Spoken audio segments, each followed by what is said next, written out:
विपक्ष ने बहुत गैर जिम्मेदाराना व्यवहार किया है और इसकी निंदा होनी चाहिए। और ये तुष्टीकरण की राजनीति है। सबसे बड़ा क्वेश्चन ये है कि कुछ लोग देश को तोड़ने की साजिश कर रहे हैं।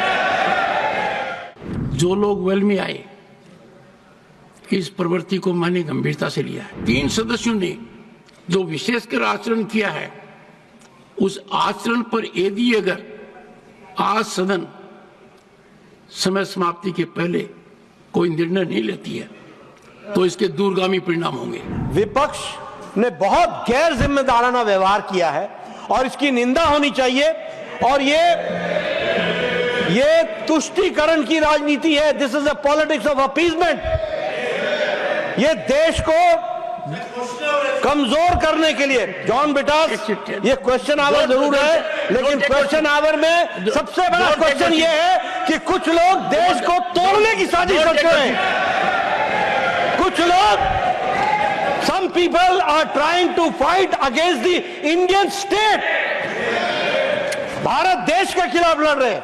इसलिए यह विपक्ष की आज का वॉकआउट होना, यह ऑन रिकॉर्ड आना चाहिए कि यह देशद्रोही गतिविधियों को प्रोत्साहन देने का एक माध्यम है और उसका एक्सप्रेशन है। और कांग्रेस पार्टी और विपक्ष आज देश के जो लोग खंडित करना चाहते हैं, देश को कमजोर करना चाहते हैं, उनके हाथ मजबूत करने का काम कर रही है, तो विपक्ष कर रही है।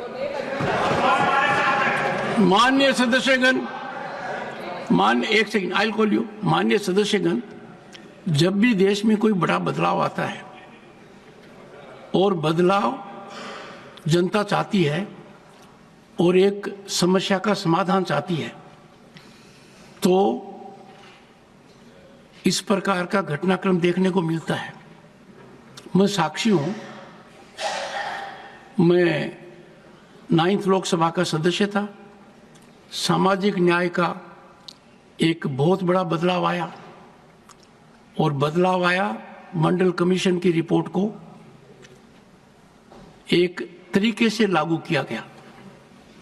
उपद्रव हुए, आश्रम चौक के ऊपर हुआ, और समय कितना बदला कि उससे ज्यादा आंदोलन है कि हमें इसका लाभ मिलना चाहिए। उस समय विरोध था, वो विरोध आधारित नहीं हो पाया। वक्फ भी उसी तरीके का एक अध्याय बन रहा है। लंबे समय से इस विषय पर सदन की नजर होनी चाहिए थी। सदन क्या निर्णय करता है, यह सदन का विवेक है, पर यह मुद्दा इतना व्यापक है जनता के मन में और हर स्तर पर, और इसीलिए कमेटी का गठन किया गया। माननीय भूपेंद्र यादव ने तार्किक बात कही कि जिस तरीके से मुझे अधिकार है, इस कुर्सी पर बैठने वाले को अधिकार है, लोकसभा के अध्यक्ष को है, कि कोई बात ऐसी कही जाए जो रिकॉर्ड में नहीं आनी चाहिए। वही अधिकार, और उसी की ओर आपने संकेत दिया था कि जॉइंट पार्लियामेंट्री कमेटी के सभापति को भी है।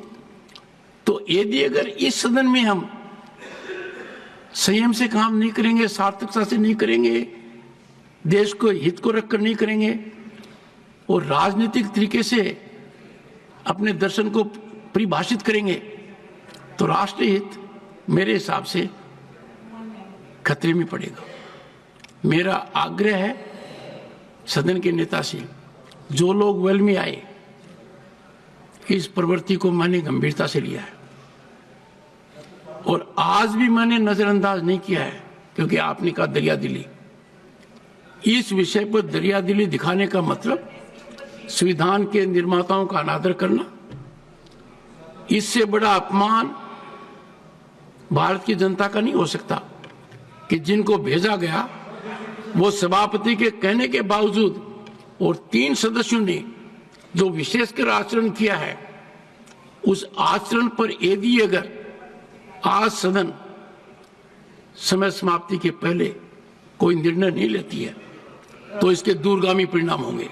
ये फर्क नहीं पड़ता कि संख्या क्या है, फर्क पड़ता है राष्ट्र हित के खिलाफ सदन की मर्यादा के खिलाफ संख्या कुछ भी हो, कदम न उठाना एक ऐसा कमजोर व्यक्तित्व परिभाषित करता है जो व्यक्ति को खुद को शर्म में डाल देता है। इसलिए मैंने दरियादिली नहीं दिखाई है। इन पर एक्शन हो और ये आज के लिए सस्पेंड हो।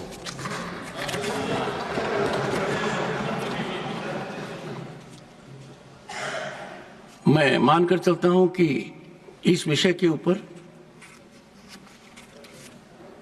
During course of the day जो कदम विधिमत उठाने चाहिए उसी तरीके से संपादित हो। इसकी शुरुआत कैसे होती है, इसकी जानकारी सभी को है।